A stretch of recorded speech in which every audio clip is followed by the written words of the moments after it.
Hello everyone. In this video, in this video lecture, we will study orthogonal trajectories. Right? Orthogonal trajectories की पहले definition हम समझ लेते हैं. Any curve which cuts every member of a given family of curves according to some given law is called trajectory. In case a curve cuts at a constant angle alpha, it's called alpha trajectory. If this angle alpha is 90 degree, then the curve is called orthogonal trajectory of the family of curves. Okay, तो orthogonal trajectory पढ़ने से पहले हम trajectory क्या होती है, alpha trajectory क्या होता है बेसिक ये बता देता हूँ मैं. फॉर एग्जांपल सपोज हमारे पास एक फैमिली ऑफ कर्व्स है. सपोज हमारे पास ये फैमिली ऑफ पैरेलल लाइंस हैं.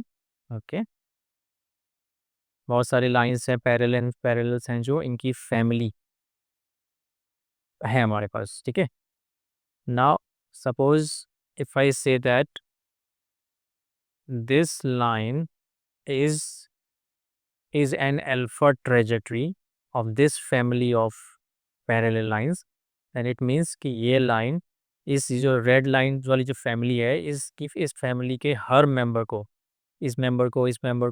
हर मेंबर को अल्फा एंगल पे इंटरसेक्ट कर रहा है. ओके, सिमिलरली ये लाइन भी एक अल्फा ट्रेजेक्टरी होगी of this family of parallel lines because this line is also intersecting each member of family of parallel lines at angle alpha. Right, तो यही इसने समझा रखा है. और इसने कहा कि अगर अल्फा हमारा 90 डिग्री हो जाए, मतलब अगर जो कर्व है वो दी गई फैमिली के हर मेंबर को 90 डिग्री पे इंटरसेक्ट करे, मतलब जैसे ये, तो ये हमारी इसमें देख सकते हैं ये वाला जो कर्व है, ये वाली जो लाइन है ब्लैक लाइन, ये जो रेड वाली जो पैरेलल लाइंस की फैमिली है इसके हर मेंबर को 90 डिग्री पे इंटरसेक्ट कर रहा है. सो इन दिस केस ये जो हमारे रेड फैमिली है, फैमिली ऑफ पैरेलल लाइंस, इसकी ये ब्लैक लाइन ऑर्थोगोनल ट्रेजेक्टरी होगी. ऑलराइट, एक और एग्जांपल से समझते हैं हम ऑर्थोगोनल ट्रेजेक्टरी को.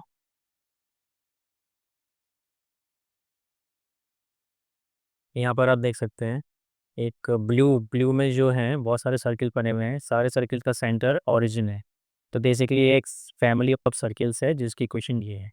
Okay, x square plus y square equal to a square, हमें पता है ये सर्किल की क्वेश्चन होती है, बट यहाँ पर ए है एक पैरामीटर है, ये कि मैं अलग अलग वैल्यू रखी हुई है. बेसिकली ए की यहाँ पर 10 वैल्यूज दे रखी है मैंने. तो ए की इन अलग अलग वैल्यूज के लिए ये जो इक्वेशंस है ये 10 सर्किल्स का ग्राफ हमें दे रहा है. So this is a family of circles with centre at origin. ठीक है, 10 सर्किल्स हमारे 10 सर्किल की फैमिली हमारे पास. सिमिलरली हमारे पास Y equal to M X, ये स्ट्रेट लाइंस हैं जो ऑरिजिन से पास हो रही है. तो ऑरिजिन से पास होने वाली हमारे पास एक मिनट ऊपर, ओके सॉरी. सो दूसरी फैमिली है ये जो है family of straight lines passing through origin. यहाँ पे देख सकते हैं 0,0 इसको सेटिस्फाई करेगा. So for different values of m we are getting different straight lines passing through origin. तो यह है हमारी फैमिली ऑफ स्ट्रेट लाइंस जो रेड से रिप्रेजेंट है, और ये है फैमिली ऑफ सर्किल्स जिनका सेंटर सेम है, और ये ब्लू से रिप्रेजेंटेड है. हम देख सकते हैं इन दो फैमिलीज को अगर आप देखें तो जैसे रेड फैमिली को अगर देखें, फैमिली ऑफ लाइंस को, इस फैमिली का हर मेंबर, मतलब ये जो हर रेड लाइन है वो इस फैमिली ऑफ सर्किल्स के हर मेंबर, मतलब हर ब्लू सर्किल को 90 डिग्री एंगल पर इंटरसेक्ट कर रही है. जैसे ये लाइन देखिए आप, ये लाइन हर सर्किल को 90 डिग्री पर इंटरसेक्ट कर रही है. 90 डिग्री का एंगल है यहाँ पर, 90 डिग्री का एंगल है, मतलब आपको इस पॉइंट पर सर्किल की जो टेंजेंट लाइन है वो खींचनी है. ओके, यहाँ पे इस पॉइंट पर सर्किल की जो स्पर्श रेखा है, टेंजेंट लाइन, वो ड्रॉ करोगे आप, तो उस टेंजेंट लाइन और इस रेड लाइन के बीच में 90 डिग्री का एंगल होगा. इसका मतलब इसको हम इस तरह से कहते हैं कि ये रेड लाइन इस सर्किल को 90 डिग्री पे इंटरसेक्ट कर रही है. वैसे ही ये रेड लाइन इस सर्किल को सारे सर्किल्स को, इस फैमिली ऑफ सर्किल जो हमने दिखा रखी है, इस फैमिली ऑफ सर्किल के हर मेंबर को ये रेड लाइन 90 डिग्री पे इंटरसेक्ट कर रही है। और not just this red line, बल्कि इस रेड फैमिली के हर मेंबर, हर हर स्ट्रेट लाइन, हर रेड लाइन, हर ब्लू सर्किल को 90 डिग्री पे इंटरसेक्ट कर रही है। ओके, सो हम कहेंगे कि ये जो ब्लू सर्किल्स की जो फैमिली है, इस ब्लू सर्किल की फैमिली की ऑर्थोगोनल ट्रेजेक्टरी है ये lines. Okay, so this family of lines is family of orthogonal trajectories of this family of circles, and the orthogonal trajectory of this family of lines is this family of circles. Okay, now the question is, how can we find, suppose हमको कोई family of curves दे रखा है और आपसे पूछा जाता है कि जैसे क्वेश्चन है, find the orthogonal trajectory of the family of this. ये एक फैमिली ऑफ कर्व्स है, यहाँ पे ए पैरामीटर है, वेरिएबल पैरामीटर, पैरामीटर कह लीजिए या आर्बिट्रेरी कांस्टेंट कह लीजिए। ओके, तो ए की वैल्यू कुछ भी रख सकते हैं हम। तो दैट मीन्स ये जो है एक एक कर्व नहीं है, ये एक फैमिली ऑफ कर्व्स है। ठीक है, अलग अलग वैल्यूज, ए की अलग अलग वैल्यूज के लिए अलग अलग कर्व्स देगा। तो this is a family of curves. इस फैमिली ऑफ कर्व्स के लिए ऑर्थोगोनल ट्रेजेक्टरीज क्या होंगी वो बताना है। तो ये हमारा वर्किंग रूल है। सबसे पहले हमें फैमिली ऑफ कर्व्स दिया रहेगा, जैसे कि ये देखा है। हमें क्या करना, नंबर स्टेप 1 में form the differential equation of the given family of curves. जो फैमिली ऑफ कर्व्स दे रखी है उसकी डिफरेंशियल इक्वेशन बनानी है। जो कैसे निकालते हैं, हम जो गिवन फैमिली ऑफ कर्व्स है उसको डिफरेंशिएट करते हैं पहले तो with respect to independent variable, उसके बाद आर्बिट्रेरी कांस्टेंट्स को एलिमिनेट करते हैं। नंबर 2 स्टेप में हम जब हमें टू डिफरेंशियल इक्वेशन मिल जाएगी गिवन फैमिली ऑफ कर्व्स की, हम उस डिफरेंशियल इक्वेशन में d y by d x की जगह पे -1 upon d y by d x रखेंगे। ठीक है, कि -1 upon d y by d x को आप ऐसे भी लिख सकते हैं, minus d x by d y. तो ये हमें रिप्लेस कर देना है, d y by d x की जगह ये रख देना है।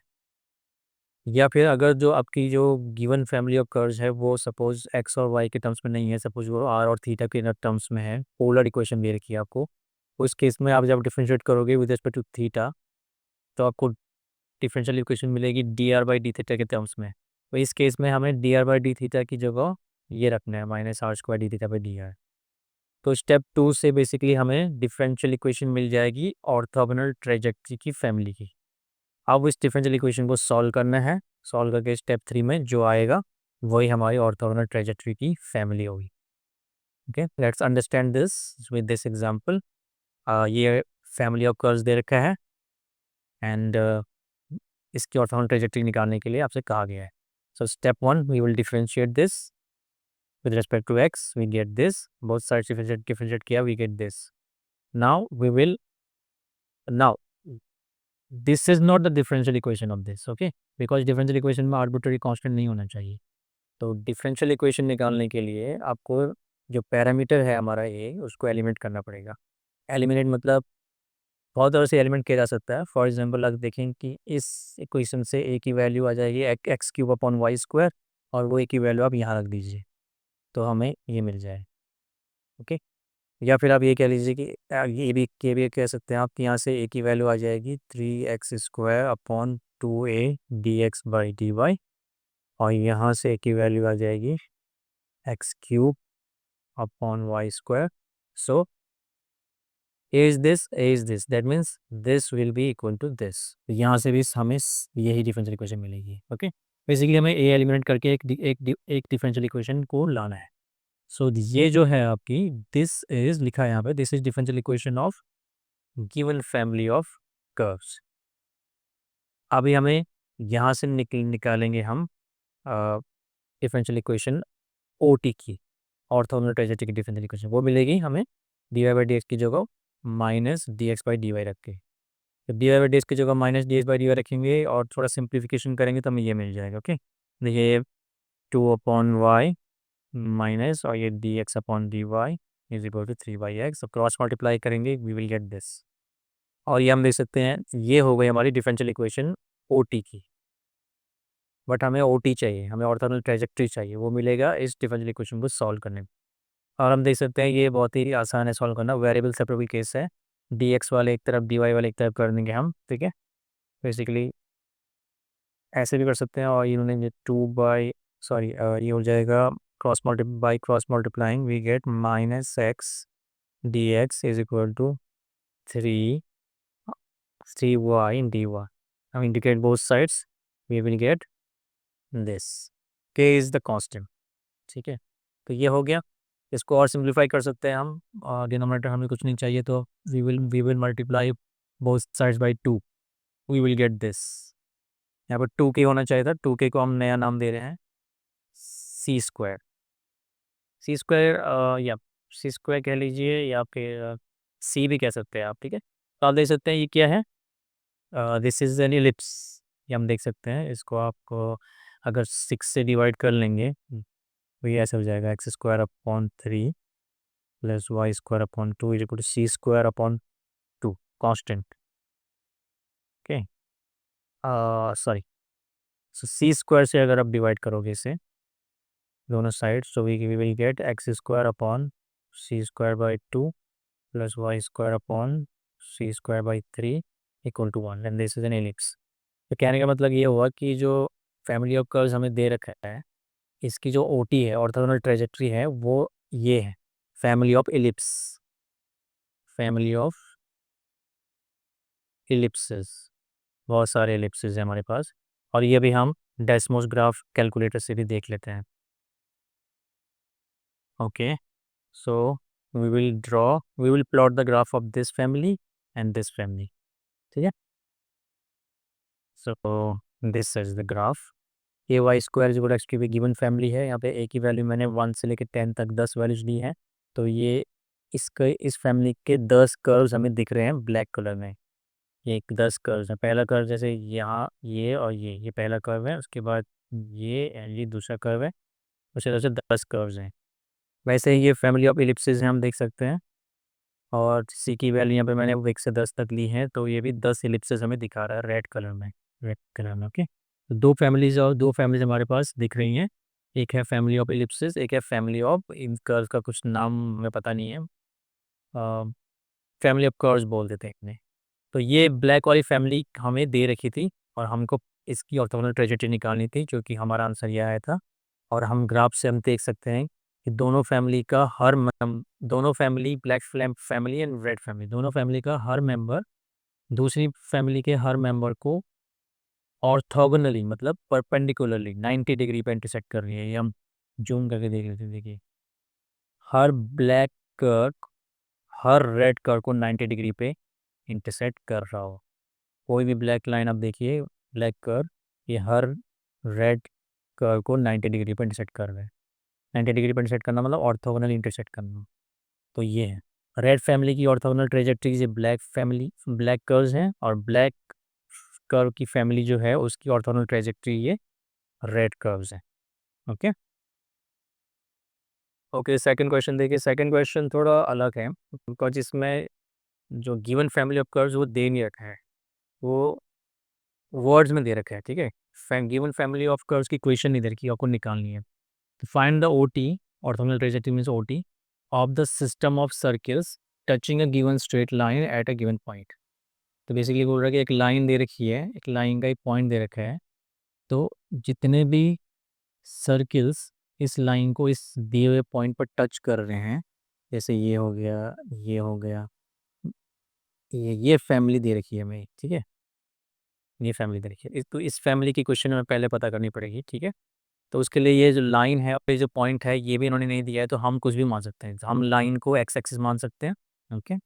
ये एक्स और y axis, x axis suppose एक गिवन लाइन है, और इस लाइन पर एक पॉइंट भी दे रखा है गिवन पॉइंट, वो भी इसने नहीं दिया, तो हम ऑरिजिन मान रहे हैं, ठीक है। तो हमको बेसिकली जो गिवन फैमिली ऑफ कर्व है वो है all the circles which touches this x axis at the origin.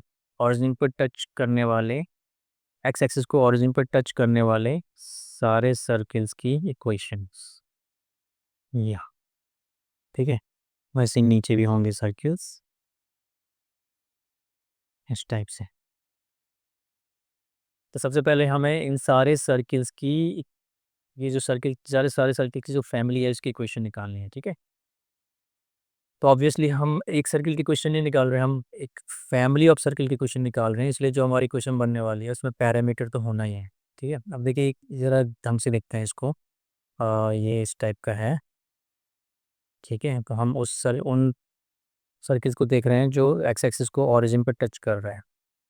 Suppose ऐसे कोई सर्किल है जो एक्स एक्सिस को ओरिजिन पर टच कर रहा है, ये ओरिजिन है हमारा 0,0, इसका सेंटर कुछ होगा, सपोज ये सेंटर है, और रेडियस कुछ होगी, सपोज रेडियस ए है, ओके। रेडियस ए है, दैट मीन्स ये इसके सेंटर के कॉर्नर्स हो गए 0,a और रेडियस हो गई ए।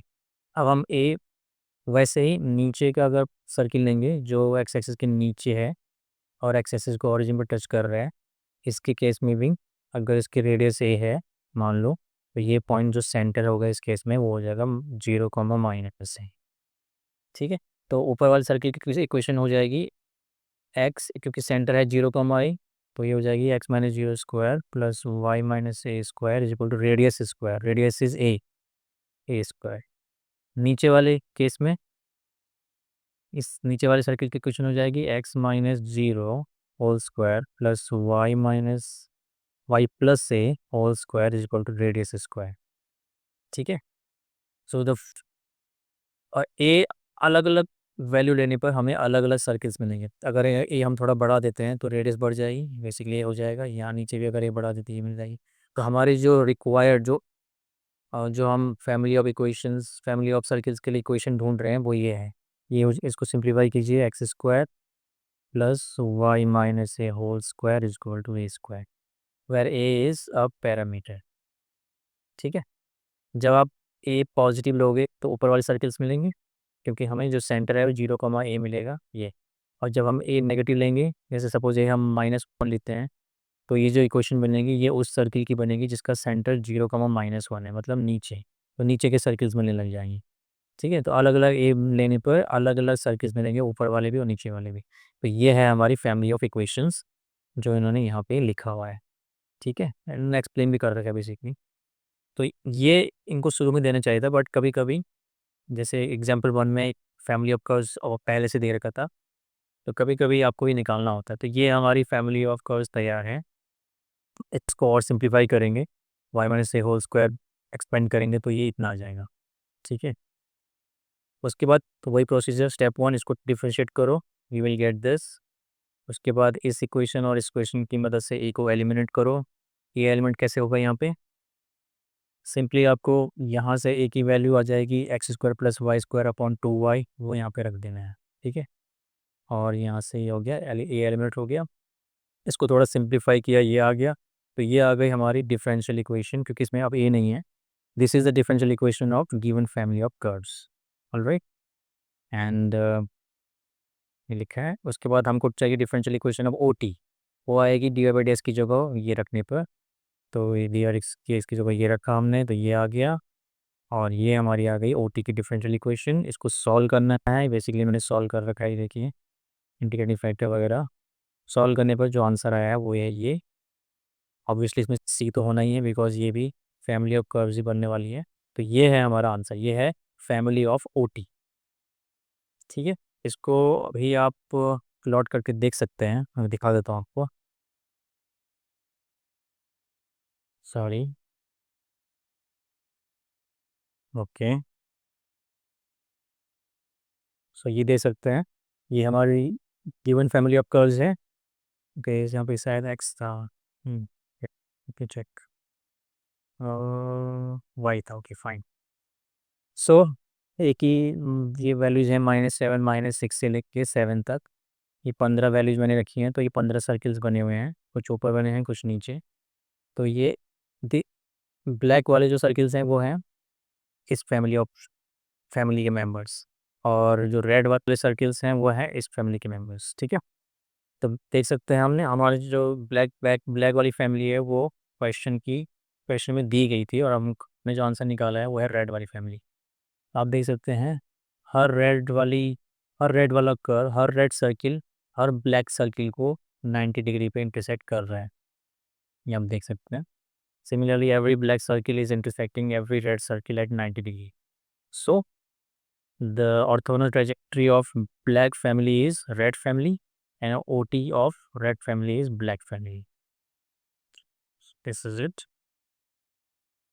ओके, सो उसी तरह से समटाइम्स क्या होता है कि जो हमें गिवन फैमिली ऑफ कर्व्स है उसकी इक्वेशन कार्टेशियन फॉर्म में ना दे के पोलर फॉर्म में दी होती है आर और थीटा में। तो इस केस में तो हमारा वो मेथड काम नहीं आएगा कि d x by d y minus d x by d y रखना है d y by d x की जगह, राइट।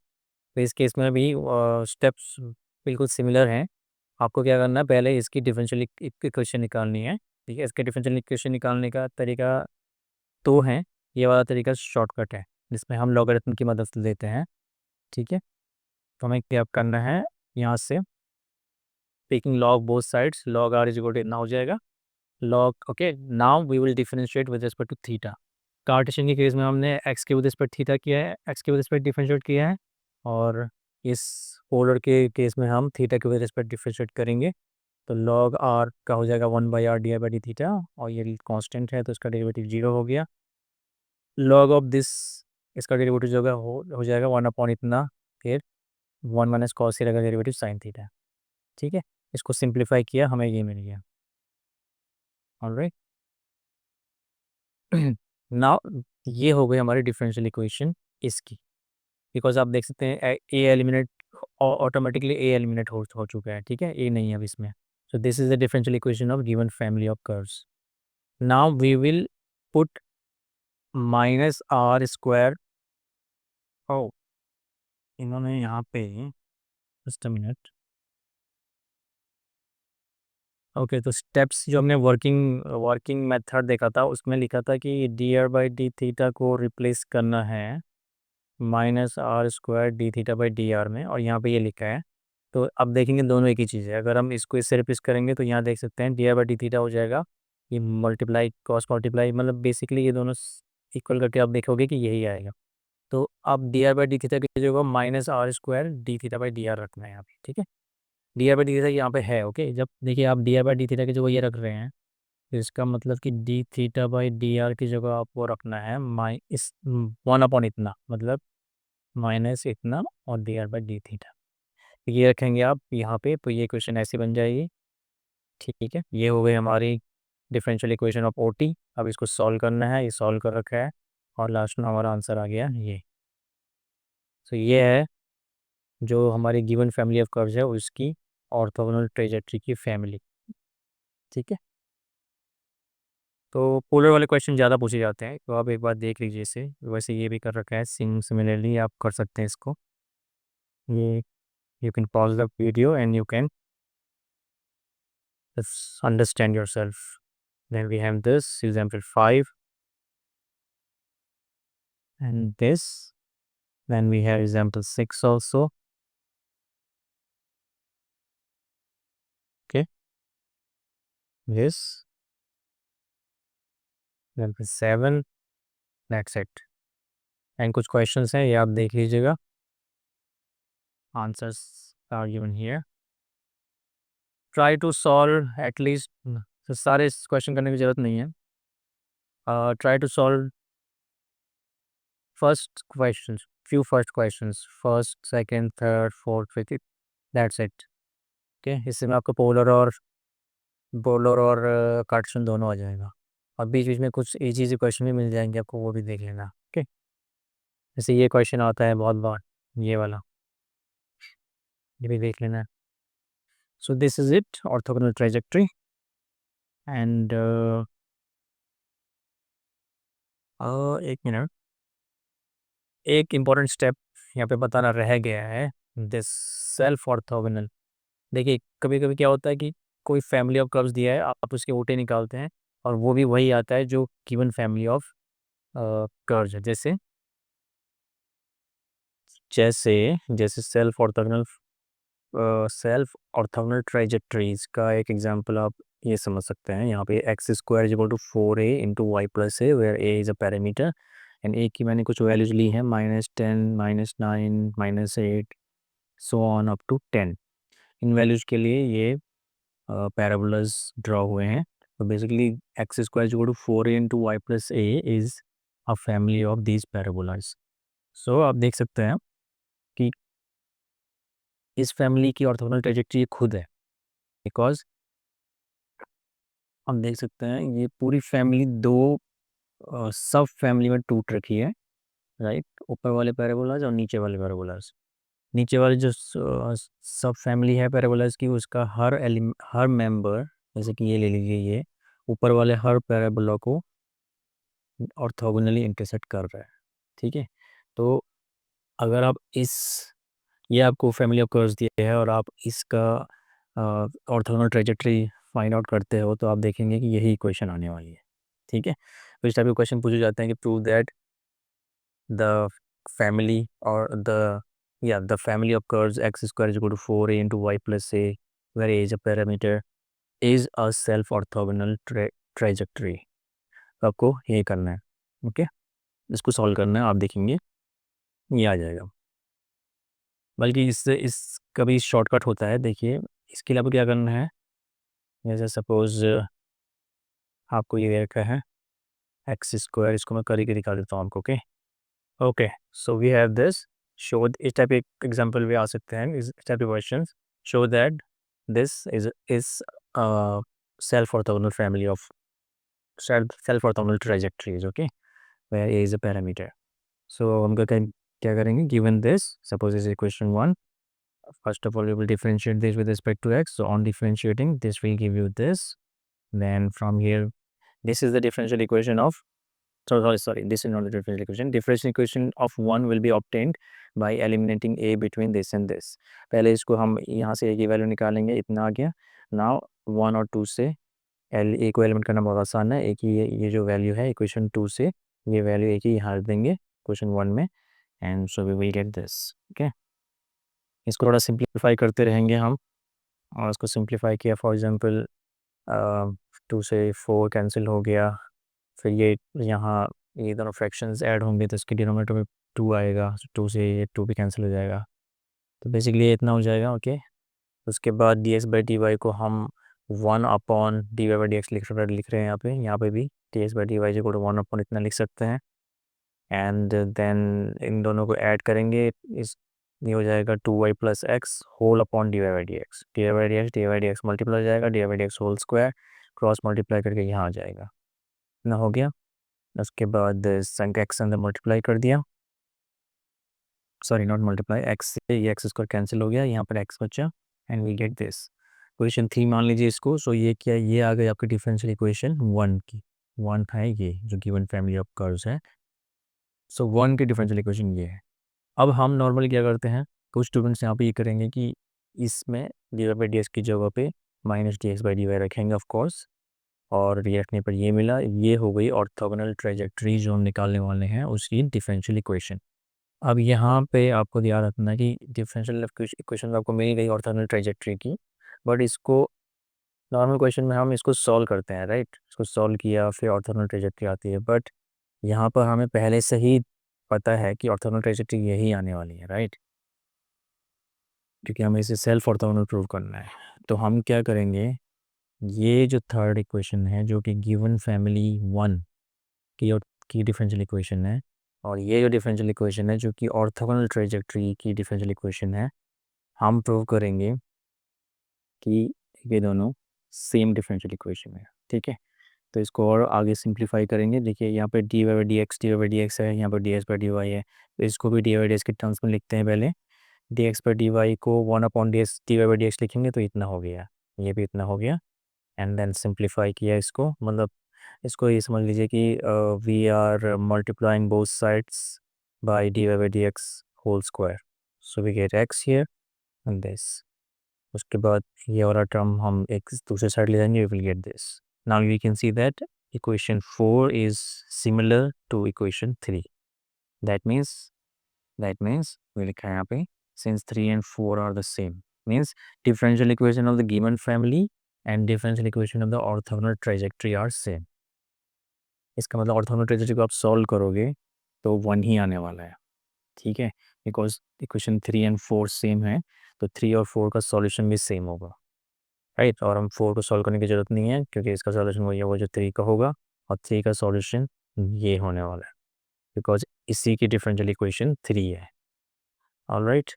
सो यही मैंने लिखा है यहाँ पे. So the orthogonal trajectory will be similar to 1, will be like 1, that is ये जो गिवन फैमिली ऑफ कर्व्स है, यही सेल्फ ऑर्थोगोनल, सॉरी यही ऑर्थोगोनल ट्रेजेक्टरी की भी इक्वेशन है. Hence the given family 1 is self orthogonal. तो सेल्फ ऑर्थोगोनल क्वेश्चन में थोड़ा आपको ये फ़ायदा होता है कि जब आप दिए हुए डिस्क की जगह ये रखते हैं तो जो डिफरेंशियल इक्वेशन आती है उसको सॉल्व करने की ज़रूरत पड़ती नहीं है. Okay, so thank you very much.